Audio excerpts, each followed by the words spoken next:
Lottery എടുക്കുന്ന സുഹൃത്തുക്കളെ, നിങ്ങളൊരു കാര്യം മനസ്സിലാക്കുക.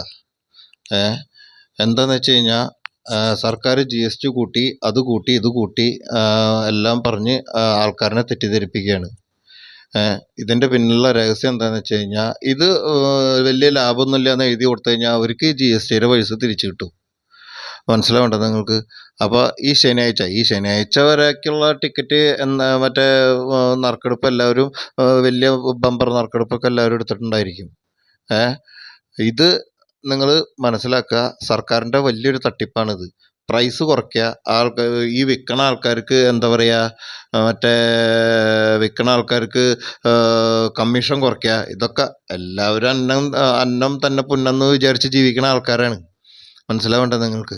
അപ്പോൾ നിങ്ങളെന്താ ചെയ്യേണ്ടതെന്ന് വെച്ച് കഴിഞ്ഞാൽ, ആരും ഒരാഴ്ച കാലത്തേക്ക് ലോട്ടറി എടുക്കില്ല എന്നാണ് തീരുമാനിക്കുക. അപ്പോൾ അവർ പഠിച്ചോളൂ. ലോട്ടറിയിലും മദ്യത്തിലാണ് സർക്കാരിന് ഏറ്റവും വലിയ ലാഭം. മനസ്സിലായ 300 ചില്ലറ കോടിയാണ് ഈ ബമ്പർ വിറ്റിട്ട്, ഓണം ബമ്പർ വിറ്റിട്ട് സർക്കാരിന് കിട്ടണത്. എന്നിട്ടും നിങ്ങൾ പഠിക്കുന്നില്ലല്ലോ. ഇത് നിങ്ങൾ സഹായിക്കുക. എല്ലാവരും ഒറ്റക്കെട്ടായി തീരുമാനം എടുക്കുക. നന്ദി, നമസ്കാരം.